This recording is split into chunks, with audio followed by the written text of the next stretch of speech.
Respostas de sábado, número 163, se eu não me engano. Estou aqui com o meu celular para poder responder as perguntas que foram feitas lá no 162. Lembrando que as respostas vão ser de acordo com a ordem que o celular aqui me manda. E hoje, plano de fundo, né? A gente está aqui no trabalho, um tape deck da marca Akai 3 cabeças. E eu vou falar aqui depois, no final, talvez, do vídeo, alguns problemas que se encontram na hora de se comprar um equipamento assim, digamos, sem ter certeza do que se a pessoa sabe como está vendendo e se está correto, né? Todas as funções do equipamento desse, tá? Mas é isso aí, você vai acompanhar aqui os viewzinhos, tá com o áudio aí, né? Deixa eu ver como é que tá aqui, áudio. Vou abaixar aqui, ó. Tá? Tava fazendo uma gravação aqui no Três Cabeças pra gente olhar. Bom, esse é o plano de fundo, você vai ficar com esse plano aí. Bom, vamos lá. Lembrando que esses vídeos aqui, eles podem ser bem longos, então senta aí que lá vem história, tá? Também vou dar um recado. Qual é o recado? Nesse canal a gente só conversa sobre essa geração de equipamentos dos anos 70, 80, 90. Tô dando uma geral nesse equipamento aqui porque eu tenho dois iguais.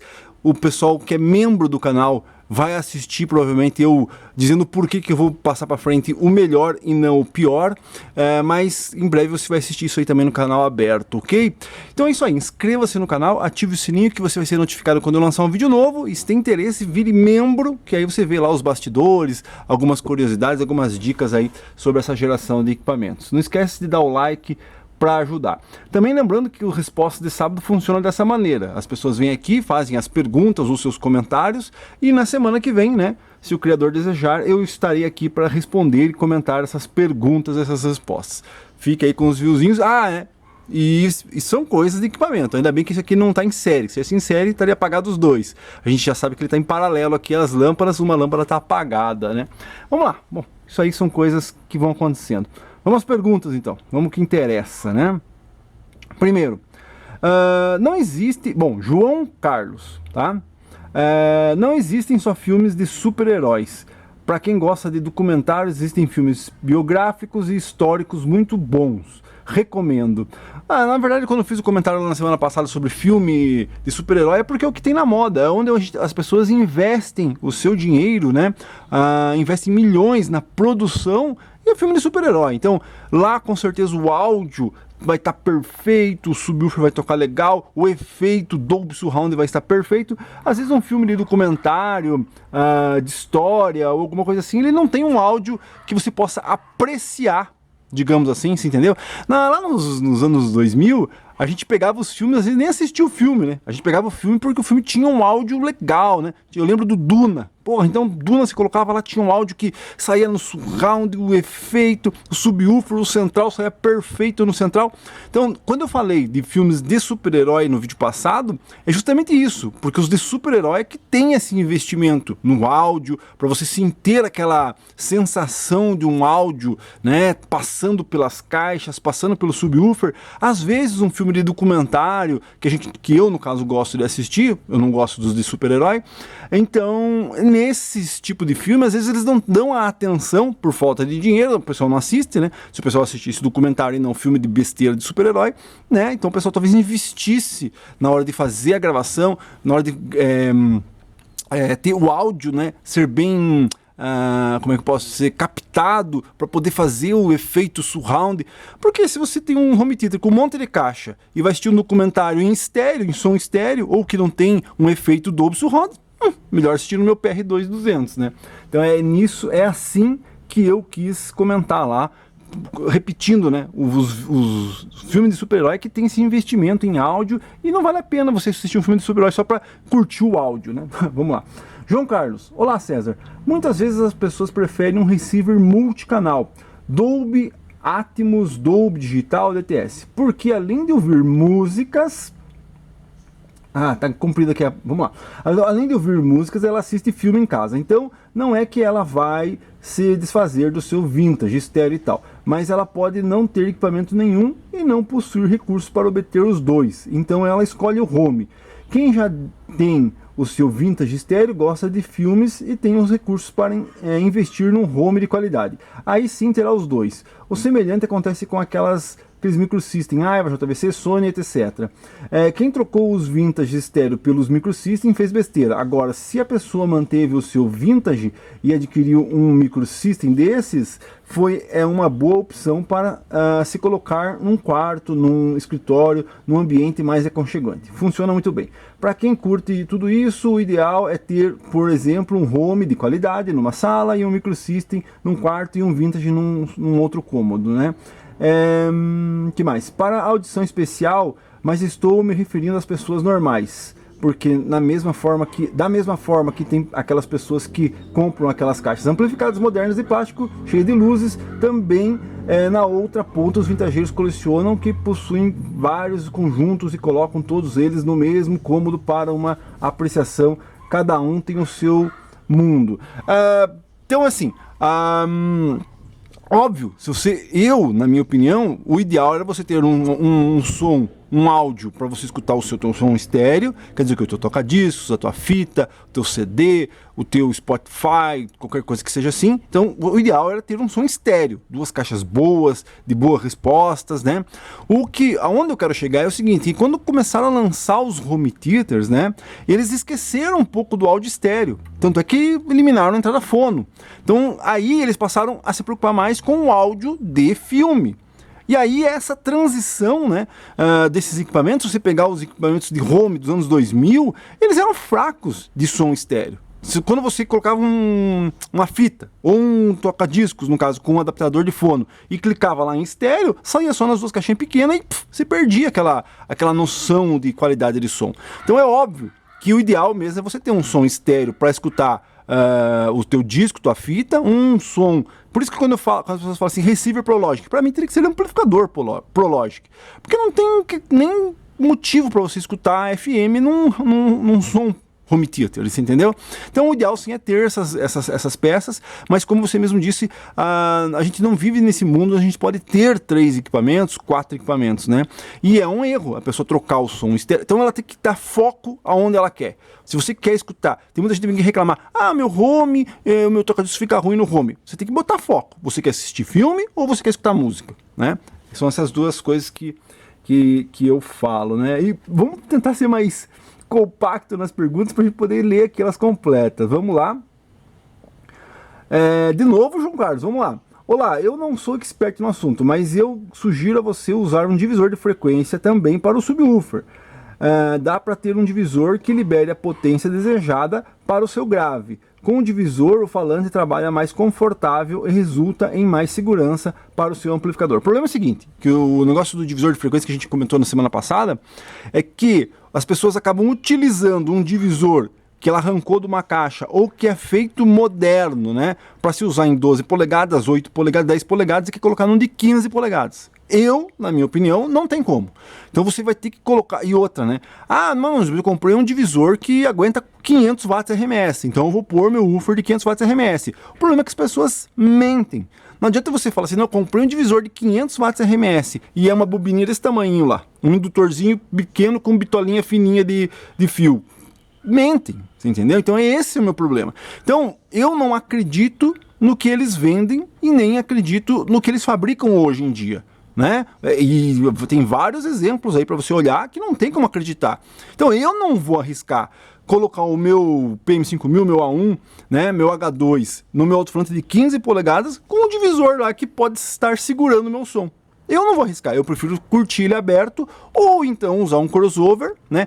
Eu já dei essa opção, que alguém já comentou isso no meu canal também. Compra um crossover de carro, custa R$250, você faz uma fontezinha de 12 volts, esses crossovers de carro moderno, cara, você é digital, você regula o corte, a frequência, aonde o pico que você quer, o pico que você não quer. Cara, é perfeito para você pôr. Então você vai... Então, na minha opinião, às vezes você gastar uma grana num divisor passivo dentro da caixa, se você tem condições, compra um divisor ativo. E aí, ali sim, você não vai se preocupar com isso, né? Porque você não vai estar limitando a potência, a não ser que você regule ali nesse digital a potência desejada. Não, eu quero que no máximo, tem uns que fazem isso. Você põe 500 watts, ele só vai 500 watts, entendeu? E aí você não corre risco de acabar limitando o teu áudio. Claro, né? A gente tá falando de 500 watts RMS. Se você usar isso em casa, não tem nem cabimento usar isso em casa, né? Mas como eu tô falando mais para quem usa caixa profissional. Se você tem uma caixa de 8 polegadas, 10 polegadas ou uma caixa vintage aí, colocar um divisor, sem problema. Eu tô falando de caixa grande, som, você põe de pausa, entendeu? Mas é isso aí, né? Então eu não confio nos divisores nem na potência. Então eu prefiro não arriscar, né? Fazer com que o meu som, por um acaso, esteja sendo seguro ali por uma forca, né? Por causa de um divisor de mixaria. Então eu prefiro usar aberto, né? Mas cada um, né? É aquilo que o Walter fala, né? Faz as tuas brincadeiras aí, vai testando até a hora que você consegue achar o teu ponto de equilíbrio. Continuando. Douglas, ó, outro aqui, Douglas, né? Indico sempre o canal dele, até alguém vem reclamar, pô, você citou o Douglas e não indicou o canal dele. Pô, eu indico toda hora o canal do Douglas lá. Se você que assiste meu canal não conhece o canal do Douglas ainda, tá perdendo tempo. Assista lá, Douglas N Hi-Fi e Lo-Fi Áudio.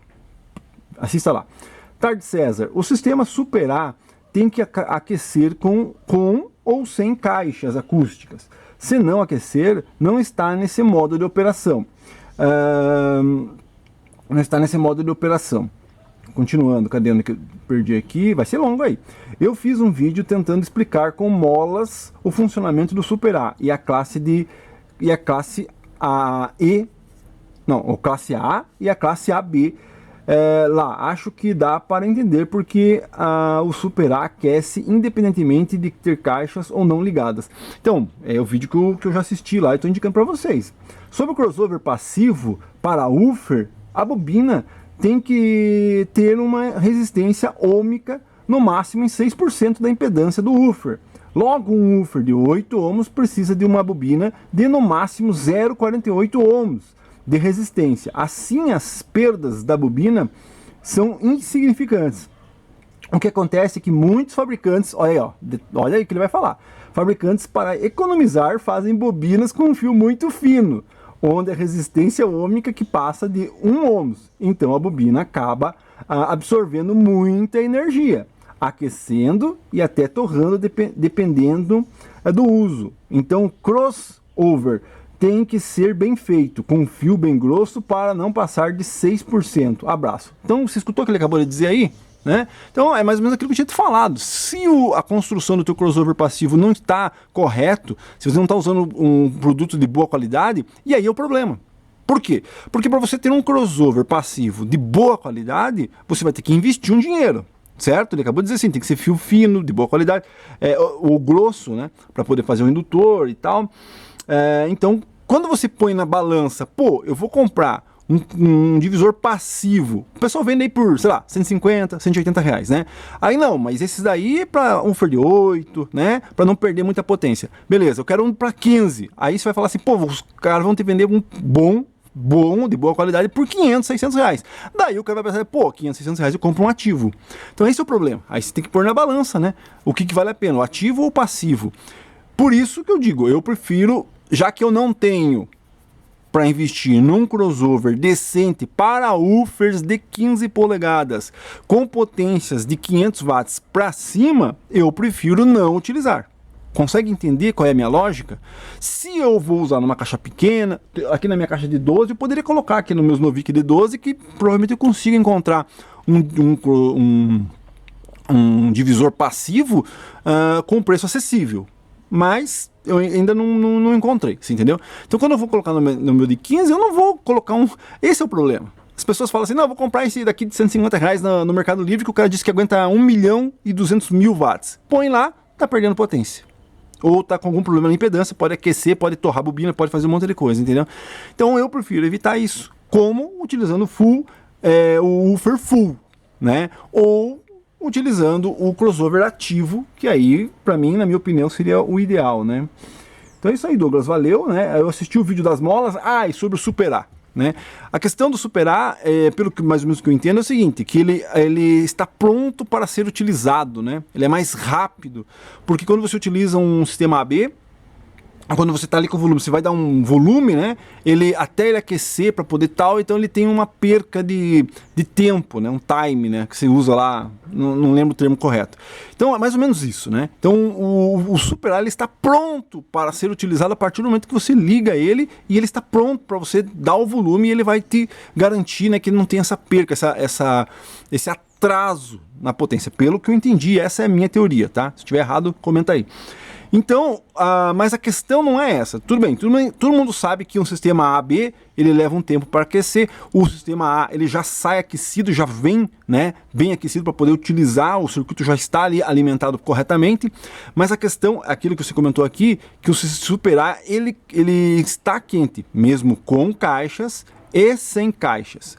A pergunta que eu te faço, Douglas, é a seguinte: ele está quente e aquecido mesmo com caixas e sem caixas, e o sinal que eu estou injetando, o sinal áudio que eu estou injetando nesses transistores, a gente sabe que ele vai estar quente, mesmo com caixa ou sem caixa, ele vai trabalhar quente. Se eu ligar aqui um 366 e deixar ele sem caixa, ele vai aquecer num limite, né? Claro que eu já fiz até vídeo, vou deixar aqui na descrição, colocando caixa dando pau, aí ele vai lá para cima. Mas a pergunta é, esse amplificador que está ali parado, pronto para ser executado com caixas, se eu começar a jogar um sinal muito alto, sinal do pré-amplificador nesses transistores, tem algum problema? Por que eu pergunto isso? Porque se eu uso um 246, um 366 como pré, eu vou começar a injetar volume. Correto? E vou injetar volume, eu posso até exceder o volume, jogar lá em cima, porque o sinal da minha potência estiver baixo, eu jogo lá para cima o sinal, e esse sinal vai estar excitando a minha potência. Esse sinal, ele está indo para os transistores. Por quê? Porque como já me explicaram que quando se muda a chavinha lá, o sinal continua indo. Pelo menos é o que falar, né? Eu não sei. Por isso que a questão que a gente entrou nesse assunto é justamente, precisa mudar a chavinha ou não? E aí a minha pergunta é, se eu mudo aquela chavinha, o sinal que eu estou usando no pré-amplificador, ele realmente corta, ele não está indo mais para os transistores? Por que a minha preocupação? Porque aí esse sinal sendo injetado nos transistores, mesmo ele sem caixa, porque ele aquece mesmo sem caixa, eu não vou estar excitando demais ali os transistores, e ainda mais sem caixa, com o meu sinal alto indo lá para a minha potência, só usando como pré. Você entendeu? Aí a questão é essa: bater a chavinha ou não bater a chavinha? Tem gente que usa ele como pré sem nem bater a chavinha. Tem gente que usa como pré e fala, não, tem que bater a chavinha. Então a questão é, bater a chavinha vai evitar com que o meu transistor receba esse sinal alto que eu estou injetando lá para o pré ou não? Entendeu? Putz, cara, esse vídeo vai ser longo. Vamos lá, próximo aqui, vamos ver. Isso é interessante conversar, né? Conversar com pessoas que entendem, como o nosso amigo Douglas aí. Vamos lá, Leon Carol Júnior. Puxando pela memória, no final, o Douglas aqui, ó, contribui com o canal, ele é membro do canal, ele vê lá os vídeos bastidores. Agradeço de coração, valeu. Se você puder se tornar membro e contribuir com esse canal, link aí, tá escrito aí membros, você clica lá e vê os valores. Então vamos lá, Leon Carol Júnior. Puxando pela memória, no final da década de 70, início de 80, a Polivox era top. Gradiente veio no encalço. A CCE era uma marca de segunda linha, popular. Inclusive nos preços, e ganhou o apelido de começou comprando errado. Eu acho que começou comprando errado, ele ganhou nos anos 90, né? Aqui já nos anos 80, 70, ela tinha uma... Aqui, ó, Celso Mesquita, né? Desculpe, Masquieto. A CCE até na década de 70, 80 era muito bom. Porém o mercado exigiu preços menores, e aí vieram as porcarias.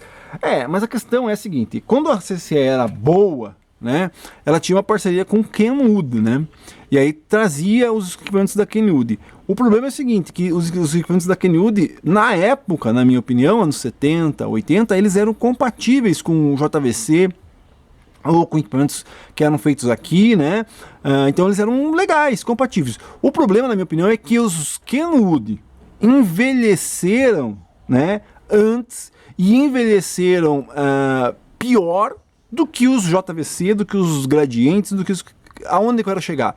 É que lá no começo, Kenwood, CCE, Gradiente e JVC, eles eram compatíveis, né? Estavam lá até melhor. Kenwood era até melhor do que JVC, então tinha preços mais elevados. O problema é que com o tempo foi passando, anos 80, anos 90, os Kenwood envelheceram de uma maneira que não foi muito boa. Você entendeu? Deram muito problema, começaram a dar problema, falta de peça, né? Porque você pensa lá nos anos 70, queimou um SR 650.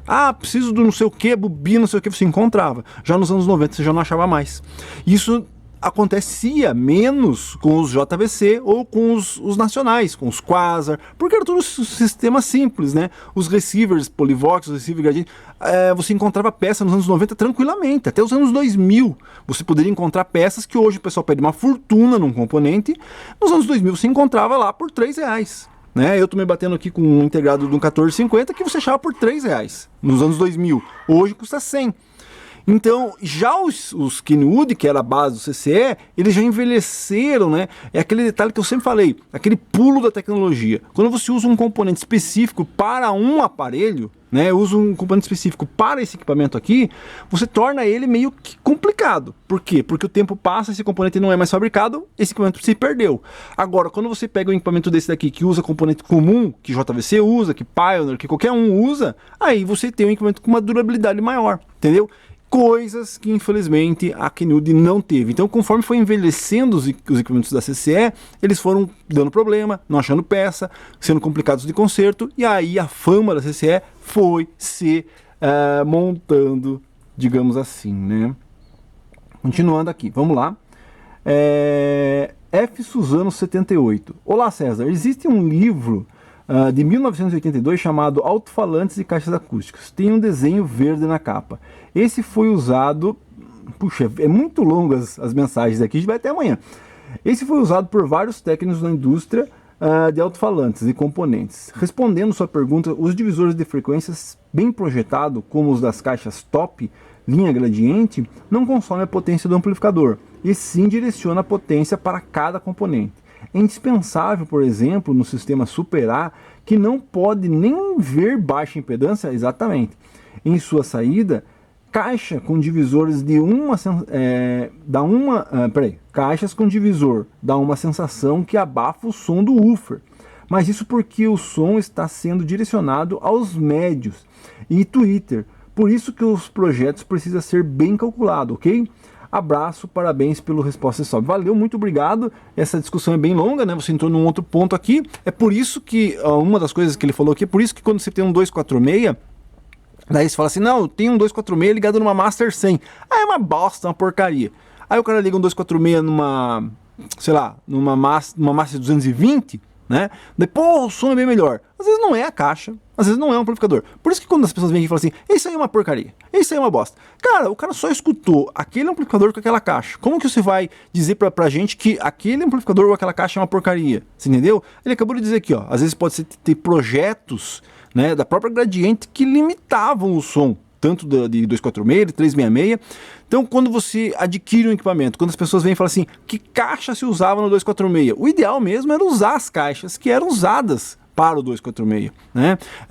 Tipo, não adianta você querer pegar uma referência One, né, que era uma caixa que era usada para um A1, né, e que tentar ligar num 246 talvez não funcione, não fique bom, né? Então essa é a questão. E com relação aos divisores, é óbvio, se você, aquilo que eu já falei, vou repetir, se você vai investir num divisor passivo, um bom valor, beleza, ele vai funcionar corretamente. O problema é comprar coisas baratas que você acha que vai estar funcionando e não tá.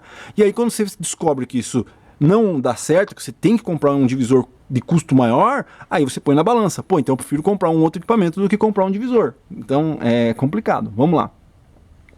É aquilo, né? Aonde direcionar, né? Uma boa pergunta, né? Aonde direcionar o meu investimento? Né? Às vezes o cara investe lá milhões em cabo, em RCA, em cabo de caixa, e você tá de novo o próprio vídeo aqui do Douglas, né? Que ele mostrou lá que o cara que tem um cabo de fio de cobre vai conduzir o som, o áudio igual ao de um cabo de malha. Claro que ele fez um teste lá verificando o áudio. Pode ser que outras características de um fio melhor, de um cabo melhor, tenha as suas características, né? Não sei, vamos lá. Mas aonde você injetar o seu dinheiro é bem difícil. Vamos lá. João Carlos. Olá, César. pergunta: qual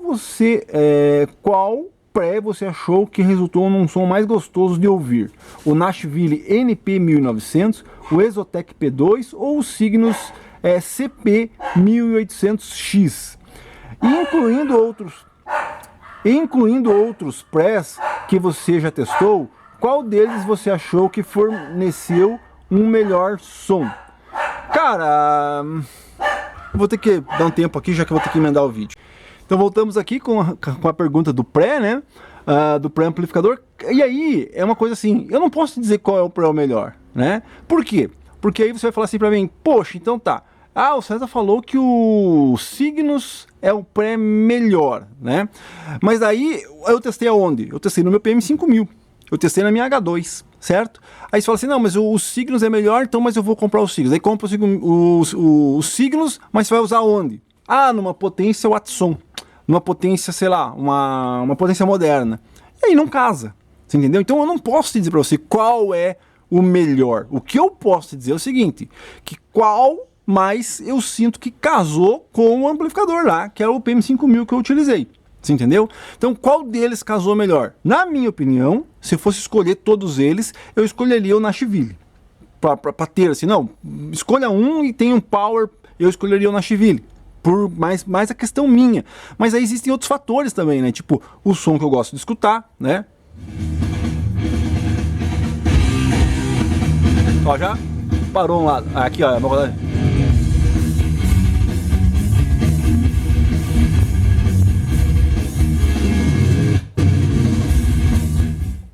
Você entendeu? O áudio que eu gosto de escutar, o tipo de música que eu gosto de escutar, isso tudo influencia, né? Então, pra mim, o Nashville lá nos nossos testes que eu fiz, né? Se você não assistiu os vídeos, eu fiz Nashville versus CP 1800, Nashville versus P2, Nashville... Agora você fala assim, não, você tem uma H2, né? Eu iria no certo, porque o P2 sim, cara. P2, se você pegar o P2, ele vai casar muito bem com A1, vai casar muito bem com H2, vai casar muito bem com o PM5000, você entendeu? Mas no caso ali, entre P2, o P2 você consegue casar ele com vários amplificadores. Mas no caso lá, o Nashville, na minha opinião, no meu som, com as minhas caixas, eu acho que ficou melhor. Continuando, vamos lá. Daniel Porto: olá César, eu ouvi você comentando sobre a busca de músicas no Progressive Scan nos 484 e o problema de desgaste de cabeçote. Bom, eu tenho o sistema desse modelo, mas é o Gradiente ADD 3.0. Não uso o cabeçote para fazer isso. Ele tem uma bobina que é do tipo um pino guia que entra num dos furos da fita. Então quando você aciona esse scan, o deck recua a cabeça e usa essa bobina. Aí o desgaste é só do mecanismo colocando a fita no ponto e subindo e descendo o cabeçote. Isso é um sistema 3.0, que é tape decks de quarta geração. Já fiz tape de primeira, de segunda geração, vou deixar aqui na descrição. Eu realmente nunca tive o prazer, a oportunidade de... Eu já tive um 3.0, testei e vendi, porque não tinha muito assim. Hoje eu poderia dar uma testada melhor, tudo mais, poderia dar uma olhada. É óbvio que os tape decks mais modernos, eles têm recursos, né, 1000, que podem ser muito atrativos, né? Mas, cara, a robustez do equipamento desse daqui... Esse equipamento aqui eu estou testando ele, por quê? Eu nem pus correia, quer dizer, uma correia mal e mal aqui, por quê? Porque eu preciso primeiro testar a cabeça. Então, se eu preciso saber se a cabeça tá 100%, ó, já tem algum detalhe aqui que já não sobe, o áudio, não sei porquê aqui, olha lá, ó. Tá? Não tá gravando? Deixa eu dar o pause aqui, vamos ver se vai gravar. Ó, já deu um intervalo na gravação, aqui já não... Ó. Aqui deve ser algum problema no meu RCI, porque o áudio está saindo, ó. Tá? Mas o que acontece? Então, é um equipamento mais robusto, né? Então eu estou testando a cabeça, se estiver boa, eu vou partir para os outros problemas dele. No caso do Scan lá, o problema é isso, né? Que a tecnologia no 484 e em todos os tape decks de rolo e tudo mais, quando você faz o auto-stop, o auto-reverse em tape deck de rolo, ele vai lendo, tanto é que se você não, na fita de rolo, se você não tem aquela parte branca da fita de rolo, os auto-reverse não dá auto-reverse, porque ele lê essa parte branca e daí que ele aciona e muda para outro lado. No caso do auto-scan, desses equipamentos e nos decks de rolo que também, na verdade eles não fazem auto-scan, né? Mas quando se faz o avanço, se não está subindo direito ali o mecanismo, se escuta ali. Então se você pegar um 484 e isso vai por lá, você vai escutar ali. Por quê? Porque como que ele faz, como que ele descobre aonde está o intervalo de uma música para outra? Aonde não tem nada gravado. Então, tanto é que lá no manual diz lá, ó, você tem que deixar um espaço, né, bom. Se você pegar uma fita mixada, óbvio que ele não vai entender aonde está o ponto de mudança de faixa, né? MD faz isso, CD faz isso porque é digital. Então ele diz aqui, ó, tanto tal tempo parou, muda. Então se vai naquele tempo, ele vai acertar ali. Só que no tape deck ele não faz isso. Como que ele faz? Ele vai procurando a música onde tem um intervalo, né, um intervalo específico lá que tem que ter. Ele descobre que tá ali, passou, volta, pum, e dá o play e vai. O problema é justamente isso, que para achar o intervalo da música, ele tem que estar com a cabeça na fita, ele tem que estar lendo a fita, né? E aí você pega um 484, 3 cabeças, que é dificílimo de achar a cabeça. Você condenar uma cabeça que tá boa, ficando procurando música ali, a fita na cabeça, se é um GX, como existe o HX44 que também faz isso, beleza, é um GX, cara. Você vai fazer o polimento no ferrite, beleza. Mas como que você vai fazer isso numa cabeça lá que não tem proteção nenhuma, num 484? Né? No caso do 3.0 ele falou que provavelmente eles melhoraram o sistema, então em vez de ficar passando a fita na cabeça e procurando o intervalo, existe uma outra, qualquer coisa magnética ali, que vai lendo, né, onde tem alguma coisa gravada, onde a fita está magnetizada, onde não está, para, e aí ele entende que que é ali o intervalo. Então a questão é, como que você vai destruir a cabeça de um 3 cabeças ficando procurando música? Cara, fita sim, pôs aqui, faz a tua seleção, hoje é fácil, faz a tua seleção, dá o play, toca até o final, volta. Por que eu vou ficar procurando música? Por isso que eu acho que é besteira, por isso que eu nem comento sobre isso nos meus vídeos para ninguém... Sei lá, não sei se é cabo. Isso aí é cabo, é cheio dos mau contato, né? Agora parou um lado aí. É a gravação.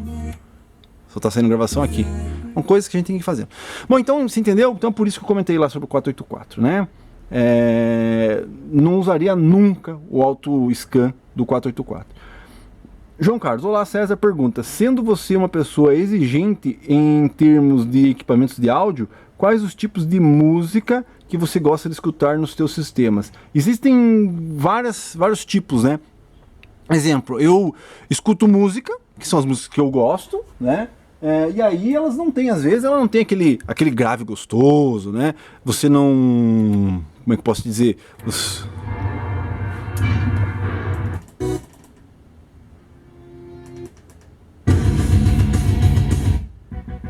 Então ela não tem aquele grave gostoso, você não aproveita o teu equipamento, entendeu? Então, tipo, aí eu tô escutando música, né? Tô escutando as músicas que eu gosto, né? Agora, se eu... Deixa eu ver como é que eu faço. Que eu vou baixar aqui, ó. Agora, se eu quero escutar o meu som, quero escutar o alto-falante, sabe? Às vezes a gente fala assim, pô, mas você tá escutando esse forró aí? Por quê? Porque eu não tô escutando a música, eu tô sentindo o som. Porque você pega esses forrós modernos aí, que você tem aquele grave sintetizado, sabe como? Cara, aquilo ali dá um grave que você percebe que a execução do alto-falante, o amplificador, tá tudo ali perfeito, trabalhando perfeitamente para aquele grave gostoso, macio, né? A música é uma merda, mas o som que tá saindo daquela música ali, o áudio que tá saindo ali, é perfeito. Então, quando você me pergunta que tipo de música eu escuto, se eu quero curtir minhas músicas, eu curto...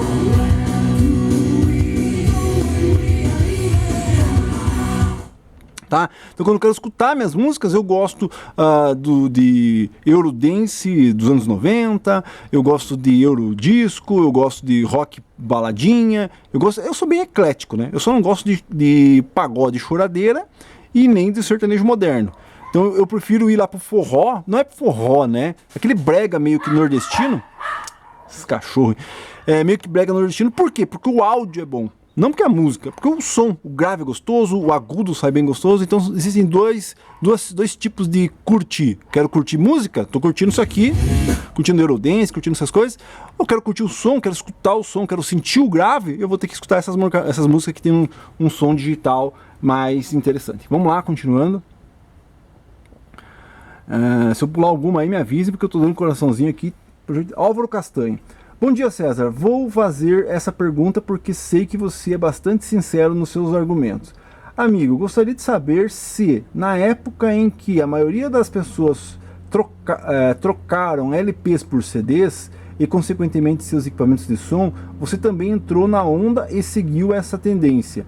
Ou, ao contrário da maioria, você aproveitou a onda e, em vez de se livrar da velharia, foi adquirir esses itens que estavam sendo descartados. Bem isso aí, né? Então, enquanto as pessoas descartavam, só que o que eu digo é o seguinte, tudo que eu tenho hoje foi aproveitado dessa época, né? Algumas coisas, outras coisas eu vou comprando hoje, mas hoje em dia, cada dia que passa está mais difícil você aproveitar isso, porque ao contrário dos anos 90, o vintage hoje tem ênfase, né? Qualquer um pede uma fortuna num deck tudo quebrado, né? Tudo carcassento. Então, e antigamente isso daqui, o cara chegava assim, não, me dá 20 reais, me dá 30 reais, né? Eu não quero mais, qualquer coisa simbólica para comer uma coxinha. Entendeu? Então eu aproveitei muito sim, mas deveria ter aproveitado mais, né? Bem mais, na verdade. Porque se eu tivesse guardado tudo aquilo que me apareceu de bom, assim, com preço acessível, pô, hoje daria para fazer uma boa gordura aí. Denis Santos. Se você usa um divisor de frequência de menor potência do que o alto-falante e amplificador, a tendência é queimar o divisor. Bobinas, resistores e capacitores. Mas o meu problema é você estar usando lá alguma coisa que limite o áudio, né? Que faça com que você perca... Não adianta ter uma potência de 500 watts e o teu divisor... Bom, acho que já deu para entender. Vladimir Espíndola. Olá, César. Existe diferença entre o PA800 e o PA1400 da Cygnus? Já ouvi relatos que o PA1400 na verdade é apenas o PA800 com nova carcaça e com VUs e LEDs. Estive olhando o site Audiorama e pelo que pude constatar, as especificações técnicas das duas são exatamente as mesmas. Você já teve e usou as duas? Em sua opinião, existe alguma diferença significativa que mereça ser citada? Desde já, muito obrigado. Inclusive eu fiz um vídeo, né, falando sobre Cygnus, em breve aí eu vou lançar, assistam aí, né? Eu tô meio que... Bom, assistam aí, inscreva-se no canal, ative o sininho que em breve eu vou comentar, faço um comentário lá justamente sobre isso, sobre o PA1400 ser o PA800 melhorado, com um visual um pouco melhor para poder vender, né?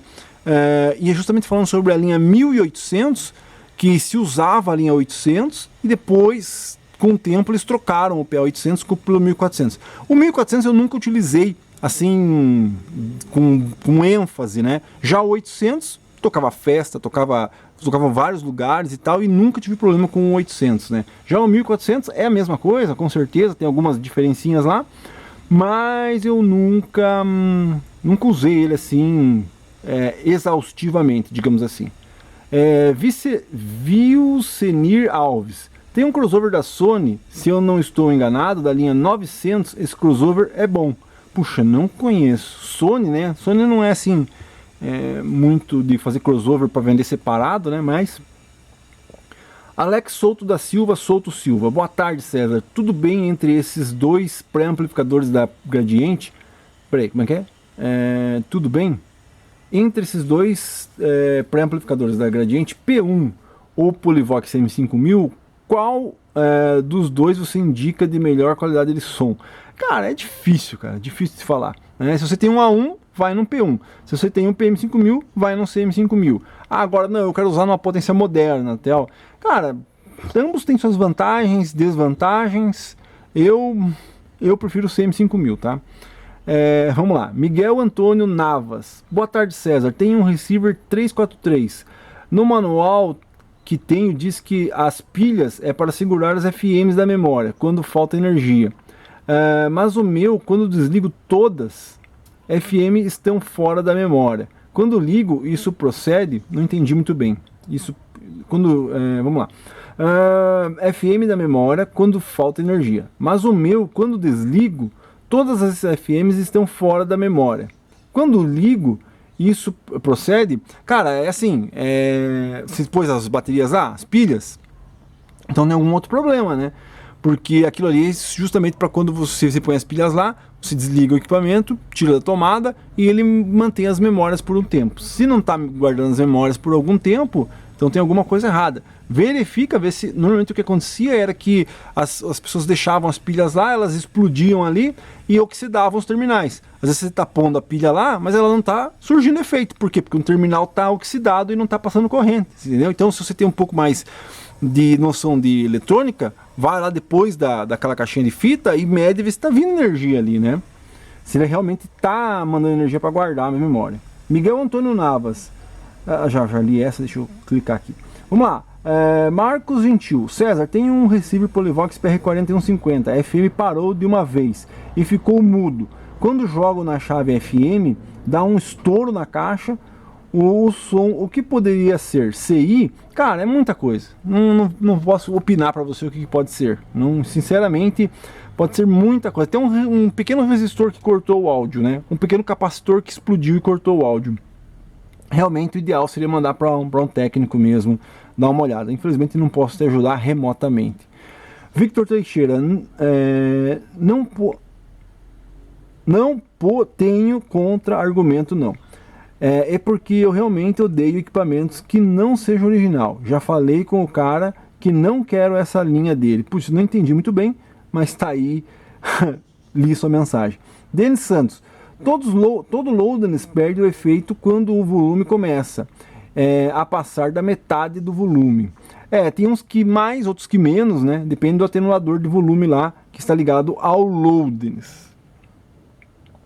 Então por isso que quando eu fiz os testes lá, eu falei, ó, você tem o loadings já aqui, já parado, tem outros que já tem que dar mais volume, por isso que é o equilíbrio, né? O equilíbrio entre o sinal do power e o sinal do pré faz com que o teu loadings atue melhor ou não lá.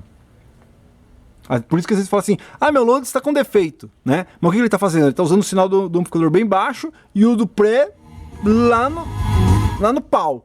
Daí vai apertar o loadings, não atua. Claro que não atua, você vai ter que baixar aqui, vir aqui e aí testar o loadings, né? Tindaro Giancola. CCE não é marca, é cópia. O meu CD player foi o LX3, lixo 3. Yamaha lerdo para caramba. As TVs troca como que é? São Philips. O Alpine CCE Polivox 850D e Philips 660 CCE, joguei dinheiro fora. Mas em 82 eu tinha 14 de idade. Toda a grana, 45 mil cruzeiros, sei lá reais. Era para ter investido em Master 120 no mínimo, Master 100. Mas o deck sugou a minha grana. Isso aí é uma coisa que acontecia mesmo. E eu tinha que moderar por overload no LED vermelho da Master 78, trabalhando com os 37 RMS por 8 ohms do Philips 749. Já pude pôr a mão via o duto da caixa e aquece muito alto-falante. Teste esse efeito quando o JVC RX 516 RB, todo base atenuado, pôs-se por grave estoura, de vez a caixa, 60 RMS o power fornece. Pasme, trafo de 127 volts. Pode também pôr a lâmpada em série. No Philips, eu usei a lâmpada de 200 watts em série, mas ele funciona de boa no 127. Rede com o trafo ponteiro, rodinha seletora. Posicionada a 220. Mas o FM fica fora da sintonia. Mas geral tem um tuner padrão Philips FT920. Também um AIVA da série do Power P50. Também mini AIVA. Cara, um monte de informação aqui, tudo, né, jogada no ar, não entendi muito bem, mas eu vou comentar o que você falou aqui sobre os tape decks. Sim, o tape deck era uma das peças mais caras da época, né? E você vê, ela saiu lá de como o equipamento mais caro, né? Então, tipo, o cara ia comprar um system, o tape era o mais caro. Mais caro o receiver, mais caro que caixa, mais caro. Eu já mostrei, acho que, tabela de preço falando sobre isso, né? Então, putz, era o equipamento mais caro. E aí, como ele disse aqui, ele acabou investindo em equipamentos que não deram o retorno que ele queria, que ele precisava, né? Mas a gente tem que entender o seguinte, né? que você pode ter tido azar. Talvez a quantidade de azar que as pessoas tiveram com CCE fosse maior do que com Polivox com gradiente. Mas por quê? Porque tem muita gente que fala, pô, CCE eu tive sempre gostei, sempre me dei bem com CCE. Então, às vezes não é o problema do equipamento, mas sim que alguns equipamentos deram problemas e essas pessoas ficaram decepcionadas com o equipamento. E uma das coisas que pode acontecer é o seguinte, vou dar um exemplo, né? Poxa, o cara ia lá, via a propaganda da CCE. Não, CCE, quando lançaram, né, os CCE 900 e 930, 3 cabeças, auto-reverse, pá. Então o cara fala assim, cara, isso daqui é um supra-sumo. Então eu vou comprar isso, eu vou vender meu CD 4000, que é básico, que é simples, vou comprar um equipamento desse. Então elas tiveram uma expectativa. Esse é um problema de comprar equipamento top de linha, que quando você compra, você paga o preço e você tem aquela expectativa com relação ao equipamento. E quando você compra, aquela expectativa não como é que eu posso dizer? Ela não é, a expectativa não é, você não satisfaz, né, aquela expectativa, que ela não é atendida, né? Até aquela expectativa não é atendida, aí você vai reclamar. Então, o problema de fazer equipamentos top, de boa qualidade, como a CCE fazia. O 930 foi o primeiro auto-reverse que foi vendido no Brasil. O primeiro 3 cabeças, né? O 930 o primeiro 3 cabeças, o 900 o primeiro auto-reverse. Então, quem comprava esses equipamentos tinha uma expectativa e eles não foram atendidos. E aí eles reclamavam. Às vezes o cara que comprou um CD 4000 não tinha expectativa nenhuma, queria um deck para gravar fita e mais nada. E aí não reclamava, entendeu? Então, todas essas coisas, esses fatores, né, a gente tem que colocar numa balança para saber o que acontecia, né? Por que acontecia isso? Como eu disse lá dos Kenwood, eles envelhecerem pior do que os JVC. Então tudo isso, a gente não pode simplesmente chegar e falar assim, não, isso aqui é uma porcaria. E também, né, aqui a gente tem um exemplo clássico, ó, aqui é um exemplo clássico, né? Pô, eu tô pretendendo fazer um vídeo, né, onde eu vou falar assim, Akai, você já escutou falar, né? Porque Akai é difícil, né? Então, normalmente quem viveu os anos 80, se você fala Akai, qual que é a primeira coisa que o cara pensa? Tape deck, né? Se o cara que não viveu os anos 80, viveu os anos 90, 2000, quando se fala em Akai, o que ele pensa? Ele pensa, era aquela propaganda que quando assistiu o Ayrton Senna, ou quando assistiu, sei lá quem, o que veio depois, tinha lá Akai. Por quê? Por causa dos sintetizadores, de outras peças, né? Então, existe aqui a gente pode definir, né, o público quando a gente fala em Akai. Tape deck, pô, é o cara que viveu os anos 80. É aquela propaganda que tinha no Ayrton Senna, quem viveu os anos 90 pra cima, certo? E aí, a Akai, né? Todo mundo que fala, porra, a Akai é o melhor tape deck que foi fabricado. Cara, tem a Akai que é uma porcaria, né? Se você pegar, esse aqui é o 725, mas se você pegar lá os 702, 703, tem aquela famigerada engrenagem que dissolve e você perde o deck. Philips, a mesma coisa, né? Então, quando as pessoas falam assim pra mim, perguntam assim pra mim, qual que é o melhor, Marantz ou Sansui? Depende do aparelho. Eu nunca tive sorte com alguns modelos da Sansui, tá? Eu sempre falava assim mal de alguns modelos da Sansui e muita gente fala assim, pô, mas por que é bom, é bom?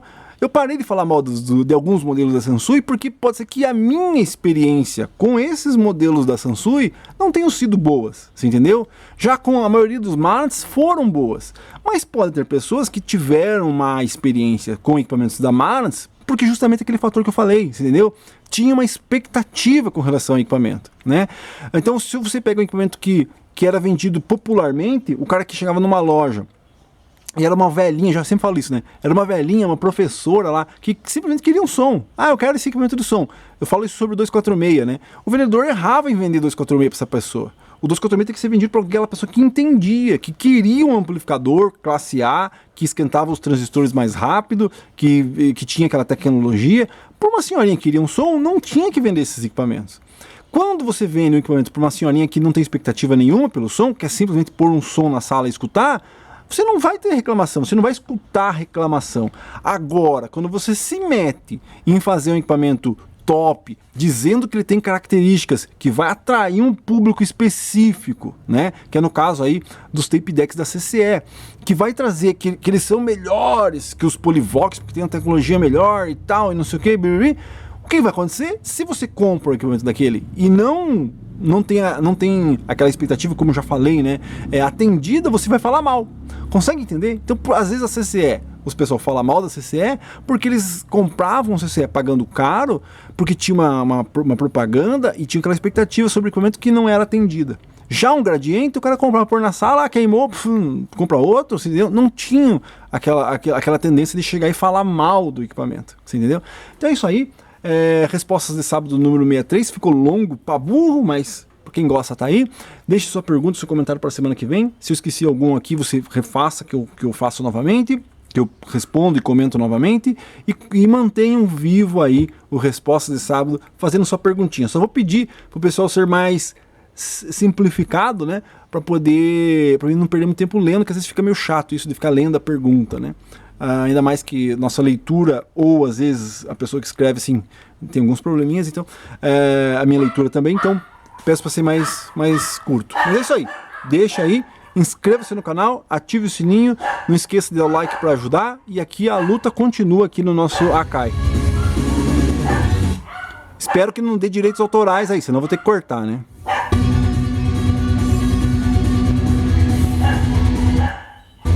E não tá gravando, na verdade tá gravando, ó, um canal só. Aqui ele não tá gravando, ó. Tá vendo? Tô acionando aqui o Três Cabeças, ó. Só que esse canal que tá gravando tem algum problema no meu áudio que não tá tocando. Deixa eu clicar mono aqui. Não. Opa, ó.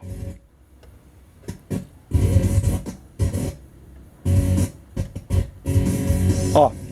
Essa é a gravação dele, ó. Áudio original. Gravação. Cara, vai dar direitos autorais aí. É isso aí, valeu. Talvez eu tenha cortado essa parte aí. Valeu, tchau. Voltei aqui rapidinho, ó. Áudio, gravação. Ó. Tá gravando sim os dois lados. Só que tá com algum mau contato, alguma coisa aqui, ó. Que ele não tá injetando sinal. Tá vendo? E aqui, agora, ó. Aqui é o áudio original. Vamos ver. Beleza. E aqui é a gravação. Olha lá, ó. Ó, viu? Gravação. Áudio original. Cara, tá gravando pra caramba. Vale a pena sim investir nele aqui, trocar correia, verificar tudo. Vamos ver. De novo. Só que se eu que tem um mau contato aqui. De novo, vamos fazer o teste. Deixa eu ver. Não, que eu não posso botar muito, que senão dá direitos. Não, soltar aqui. Volume. Áudio original. Quer dizer que o áudio é da minha plaquinha. E aqui o de gravação. Vamos ver. Ó, gravação. Áudio original. Cara, grava pra caramba. Vamos investir nesse equipamento aqui sim. Pena que eu vou colocar ele à venda, né? Pra quem é membro já vai entender do que eu tô falando. E pra você que não é, logo eu vou explicar por que eu vou pôr esse à venda que é melhor e vou ficar com o outro que é mais simples.